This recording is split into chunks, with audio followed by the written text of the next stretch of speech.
जिनको भूत ढूंढते हैं वो खुद भूत बन जाते हैं। ये खौफनाक शब्द पैरानॉर्मल एक्सपर्ट्स ने गौरव तिवारी की मौत के बाद कहे थे। एक ऐसी मौत जिसने भारत के सबसे मशहूर घोस्ट हंटर को ही एक रहस्य बना दिया। तो आज हम गौरव तिवारी की इसी कहानी की गहराइयों में उतरेंगे। वो इंसान जो भूतों के सच की तलाश में था, लेकिन जिसकी अपनी मौत उसके जीवन की सबसे बड़ी और शायद सबसे डरावनी अनसुलझी पहेली बन गई। तारीख थी 7 जुलाई 2016। एक पैरानॉर्मल इन्वेस्टिगेटर अपने ही घर के बाथरूम में मृत पाया गया। दरवाजा अंदर से बंद था।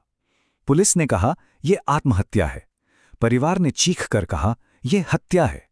लेकिन उसके अपने साथियों को किसी और ही चीज का डर था। अब इस पूरे मामले को ठीक से समझने के लिए पहले यह जानना बहुत जरूरी है कि आखिर गौरव तिवारी थे कौन। क्योंकि वो सिर्फ एक विक्टिम नहीं थे, नहीं, वो अपनी फील्ड के एक पायनियर थे। एक ऐसा इंसान जो पैरानॉर्मल दुनिया को अंधविश्वास से नहीं बल्कि विज्ञान की नजर से देखता था। आपको सुनकर शायद अजीब लगे, लेकिन गौरव तिवारी एक सर्टिफाइड कमर्शियल पायलट और एविएशन इंजीनियर थे।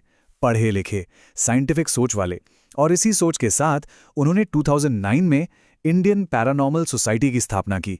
ये भारत में अपनी तरह का पहला ऑर्गेनाइज ग्रुप था जो सुनी सुनाई कहानियों पर नहीं बल्कि डेटा, साइंटिफिक गैजेट्स और लॉजिक पर चलता था। उनका काम कोई छोटा मोटा नहीं था। उन्होंने और उनकी टीम ने 6000 से भी ज्यादा, सुना आपने, 6000 से ज्यादा ऐसी जगहों की इन्वेस्टिगेशन की थी जिन्हें हॉन्टेड माना जाता है। ये नंबर ही बताता है कि वो अपने काम को लेकर कितने पैशनेट और कितने एक्सपीरियंस्ड थे। उनकी केस फाइल्स में भारत की कुछ सबसे बदनाम जगहों के नाम दर्ज हैं, जैसे राजस्थान का भानगढ़ किला, कौन नहीं जानता इसके बारे में, हैदराबाद की Ramoji film city, Delhi cantt का वो सुनसान इलाका, मतलब जहां जाने से लोगों की रूह कांपती थी। गौरव वहां सच की तलाश में जाते थे।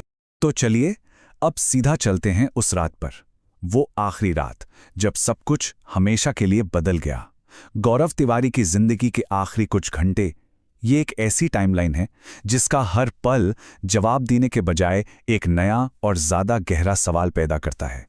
6 जुलाई की शाम, दिन बिल्कुल नॉर्मल था। गौरव घर आए, अपनी पत्नी रश्मि के साथ डिनर किया। सब ठीक था, बस रश्मि ने बाद में बताया कि गौरव थोड़े तनाव में लग रहे थे। खैर, रात के 11 बजे दोनों सो गए। फिर अचानक रात के 2 बजे रश्मि की आंख खुलती है। वो देखती हैं कि गौरव बेड पर नहीं है। बाथरूम का दरवाजा अंदर से लॉक है। उन्होंने आवाज दी, कोई जवाब नहीं। फिर से आवाज दी, फिर कोई जवाब नहीं। घबराहट में उन्होंने गौरव के पिता को बुलाया, और जब मिलकर उन्होंने दरवाजा तोड़ा तो अंदर जो उन्होंने देखा वो किसी के भी होश उड़ाने के लिए काफी था। गौरव बाथरूम के टब में बेहोश पड़े थे। उनकी गर्दन पर एक शर्ट लिपटी हुई थी और उसका दूसरा हिस्सा ऊपर शॉवर रॉड से बंधा था। फौरन अस्पताल ले जाया गया, लेकिन तब तक देर हो चुकी थी। डॉक्टर्स ने उन्हें मृत घोषित कर दिया। मौत की आधिकारिक वजह एस्फिक्सिया, मतलब दम घुटने से मौत। पुलिस के लिए केस बड़ा सिंपल था। उन्होंने इसे सुसाइड माना और फाइल बंद कर दी। लेकिन असली कहानी तो यहीं से शुरू होती है, इस बंद कमरे के रहस्य की कहानी, जो पुलिस की सिंपल सी थ्योरी पर एक के बाद एक कई सवाल खड़े करती है। सवाल नंबर 1 और सबसे बड़ा सवाल, सुसाइड नोट कहाँ है? गौरव जैसा इंसान जो इतना आर्टिकुलेट था, पढ़ा लिखा था, अगर वो इतना बड़ा स्टेप लेगा तो क्या अपने परिवार के लिए एक आखिरी खत भी नहीं छोड़ेगा? अजीब है ना? फिर आता है दूसरा सवाल, थोड़ा फोरेंसिक है पर बहुत जरूरी। क्या एक मामूली सी बाथरूम की शावर रॉड एक पूरे इंसान का वजन झेल सकती है? एक्सपर्ट्स ने इस पर सीरियस डाउट्स उठाए, जिससे यह शक और गहरा हो गया कि कहीं सीन को स्टेज तो नहीं किया गया था। और तीसरा सवाल मोटिव का। पुलिस ने कहा डिप्रेशन, लेकिन उनके दोस्त, उनके कलीग्स, सब ने इस बात से साफ इनकार किया। उनका कहना था कि गौरव तो अपने आने वाले प्रोजेक्ट्स के लिए सुपर एक्साइटेड थे, फ्यूचर के प्लान्स बना रहे थे। ये डिप्रेशन के साइन तो बिल्कुल नहीं लगते। और फिर वो बात सामने आई जो इस केस को बिल्कुल अलग मोड़ दे देती है। मौत से कुछ हफ्ते पहले गौरव ने अपने कलीग से एक अजीब बात कही थी। उन्होंने कहा, कोई चीज मेरे साथ जुड़ गई है, मैं एक प्रेजेंस, एक मौजूदगी महसूस कर सकता हूं। सोचकर देखिए, तो इतने सारे अलग अलग सुराग, इतने सारे कॉन्फ्लिक्टिंग पॉइंट्स, आखिर हुआ क्या था उस रात? देखिए, इस केस में ना 3 मेन थ्योरीज निकल कर आती हैं और तीनों बिल्कुल अलग हैं। तीनों इस कहानी को 3 अलग-अलग अंजाम तक ले जाती हैं। पहली थ्योरी, पुलिस वाली, सुसाइड। उनके हिसाब से वर्क स्ट्रेस था, हिडन डिप्रेशन था और सबसे बड़ा प्रूफ, अंदर से बंद दरवाजा। ठीक है। दूसरी थ्योरी, फैमिली की, मर्डर। उनका इशारा था कि गौरव की मैरिटल लाइफ में प्रॉब्लम्स थीं और सीन को स्टेज किया गया था। और फिर आती है तीसरी थ्योरी, सबसे अजीब। ये उनके कलीग्स की है, पैरानॉर्मल अटैक। उनका मानना था कि कोई नेगेटिव एंटिटी गौरव के पीछे पड़ गई थी, वही एंटिटी जिसका जिक्र गौरव ने खुद किया था।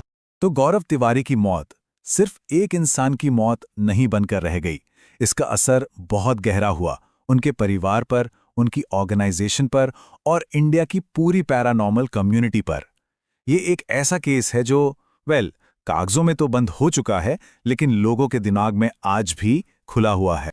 देखिए, ऑफिशियली केस सुसाइड के तौर पे बंद है, लेकिन परिवार आज भी री-इन्वेस्टिगेशन की मांग करता है। गौरव की बनाई इंडियन पैरानॉर्मल सोसाइटी धीरे धीरे खत्म हो गई और उनकी मौत बाकी पैरानॉर्मल इन्वेस्टिगेटर्स के लिए एक चेतावनी भरी कहानी बन गई। और विडंबना देखिए, आज लोग कहते हैं कि उनका द्वारका वाला अपार्टमेंट अब खुद हॉन्टेड है।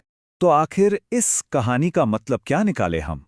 अगर ये सुसाइड था, तो ये मेंटल हेल्थ को नजरअंदाज करने की एक बेहद दुख भरी कहानी है।